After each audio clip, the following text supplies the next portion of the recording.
பவுலப்போஸ்தலன்லாம் ஆரம்ப காலங்களில் பெரிய சண்டியர் பெரிய எல்லாரையும் அடிப்பையும் வெட்டுவையும் குத்துவையும் அலைஞ்சவர். நாளடைவில் விளைவினவரை சீட்டு சாக்கிட்டு. தானியலை பாருங்கள், தானியல் பெரிய அறிவாளி, நல்ல ஞானவான், அப்படி தான் இருந்திருக்கான்.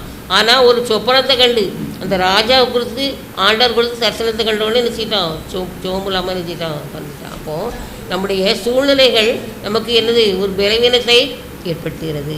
நம்முடைய குடும்ப சூழ்நிலைகள், நம்முடைய பிள்ளையுடைய படிப்பாக இருக்கலாம், அல்லது நம்முடைய பலவிதமான குடும்ப சூழ்நிலை, அந்த பிள்ளையுடைய சரியில்லாத நிலைமையாக இருக்கலாம். எதை கண்டாலும் சரி நம்முடைய பலவீனங்களெல்லாம் அவர் நீக்கிறவராக என்ன செய்தார் இருந்தார். ஆகையினால நம்ம ஆண்டவரை என்ன செய்யணும், நம்பணும். ஆண்டோடைய கிருபை நமக்கு போதும். இந்த கடைசி காலங்களில் கிறிஸ்மஸ்லாம் கொண்டாடணும், அதெல்லாம் நைஸ் தான் பாருங்கள்.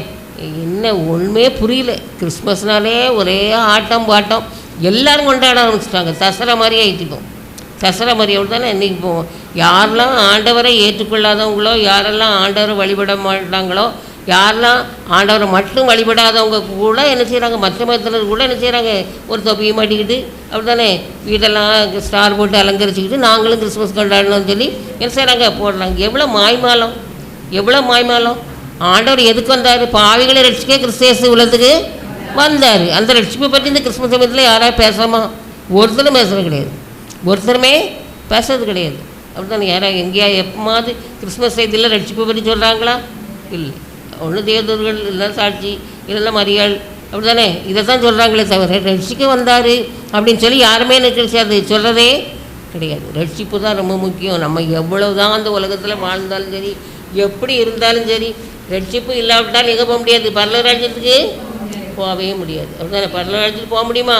நம்ம கிறிஸ்தவங்களாம் இவ்வளோ கலந்து இது பண்ணுறமே என்ன காரணம்? பரலோகத்துக்கு போகணுங்கிற மட்டும்தானே நமக்கு எய்ம். நம்முடைய நோக்கம் என்னது? பரலோக ராஜ்யத்துக்கு நம்ம எல்லோரும் என்ன செய்யணும், போகணும். அதுதான் முக்கியமான ஒரு காரியம். அது மட்டும் பாருங்கள், இந்த உலகத்தில் நம்ம அநேக நேரங்களில் யோசிக்கிறோம், அவங்க அப்படி இருக்காங்க, இவங்க எப்படி இருக்காங்க, இவங்க எப்படி இருக்காங்க அப்படின்னு சொல்லி நினைக்கிறோம். ஆனால் எல்லாருக்குள்ளேயும் ஒரு பலவீனம் என்ன செய்யும், இருக்க தான் செய்யும். நமக்கு தெரியுறது கிடையாது, நமக்கு தெரியுறது கிடையாது. பாருங்கள், என்னை பார்த்தா நான் அப்படி உட்காந்துருன்னு பார்த்தா யாராவது வெளியேன்னு இருக்கான்னு சொல்லுவீங்களா? இந்த ரெண்டு நல்லா இருக்கா, அப்படித்தானே நல்லா இருக்காங்கன்னு இருக்கு. ஆனால் எனக்குள்ள இருக்கிற பலவீனம் எனக்கு தான் என்ன செய்யும் தெரியும். பிள்ளைகள் கூட சில நேரங்களில் நினைப்பாங்க, இவன் சொல்ல மாட்டான், மூத்தவன் சொல்லுவாங்க, என்னம்மா நல்லா தானே இருக்கீங்க, சும்மா சும்மா இப்படி பயப்படுறீங்களே அப்படின்னு சொல்லுவோம்.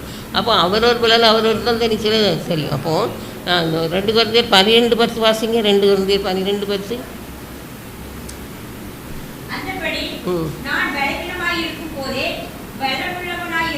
போதும். நான் பலவீனமாக இருக்கும்பொழுதே பலவீனமுள்ளவராய் இருக்கிறேன். அப்படி தானே நம்ம எல்லாரும் அப்படி பலனுள்ளவங்களாகவே இருந்துட்டோன்னு வச்சுக்கிடுங்க, யாரையும் நினச்ச மாட்டாங்க, மதிக்கவே மாட்டோம். ஒரே வில் போட்டால் ஒரே சண்டை தான் நடந்துக்கிட்டே இருக்கும் உலகம் முழுக்கம். அப்படி தானே? அப்போ நாமெல்லாம் பலவீனமாக இருந்தாலும் கூட நம்ம பலனுள்ளவங்களாக இருக்கோம். யார் மூலமாக? ஆண்டவர் மூலமாக, கர்த்தர் இயேசு கிறிஸ்து மூலமாக நம்ம பலனுள்ளவர்களாக இருக்கிறோம். ஆகையினால நமக்கு நாம் இன்றைக்கி நடமாடுறோம்னு சொன்னால் அந்த பலன் எதனால் நமக்கு ஏற்பட்டிருக்கு? ஆண்டவரால். உணர்றீங்களா எல்லோரும்? நம்ம சுக்கு தண்ணி வச்சதுனாலும் கிடையாது, மாத்திரை போட்டதுனாலும் கிடையாது, மருந்து கொடுத்தனாலும் தெரியாது, சாயத்து கட்டினாலும் தெரியாது. அப்படி தானே? ஆண்டவருடைய கிருபையினால தான் நம்முடைய நோயிலிருந்து நம்ம என்ன செய்கிறோம், விடுபட்டிருக்கோம். நம்ம மருந்து குடித்தோன்னா அப்போ ஒரு மருந்தில் எல்லாருக்கும் எல்லா நோயும் சுகமாகுதுன்னு சொன்னால் உலகத்தில் இவ்வளோ ஆஸ்பத்திரி என்னத்துக்கு? அப்படி தானே? ஒரே ஆஸ்பத்திரி ஒரே மருந்தில் எல்லாம் சரியாயிருமே? இல்லை.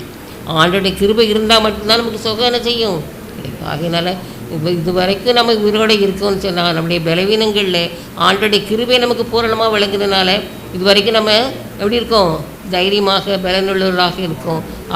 அப்படி ஒரு தைரியத்தை தந்தது யார் தான்? ஆண்டவராகிய இயேசு கிறிஸ்து. அதை உணர்ந்து எப்போதும் நம்ம நன்றி உள்ளவர்களாக ஆண்டவருக்கு என்ன செய்யணும்.